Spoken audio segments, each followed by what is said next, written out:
La tercera noche, junto a la fogata, algo invisible quebró la calma del campamento y sembró un frío que no provenía del viento. El sonido fue exacto, una risa idéntica a la suya, naciendo desde la oscuridad detrás de su espalda inmóvil. Al girarse, el bosque permanecía vacío. Pero el aire ya no obedecía a la lógica del silencio nocturno. Desde esa noche, algo comenzó a imitarlo, replicando gestos, posturas y sonidos con una precisión antinatural. Una fotografía capturada entonces reveló lo imposible.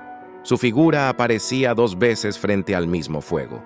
Uno observaba las llamas con quietud absoluta, mientras el otro fijaba la mirada directamente en su propia existencia.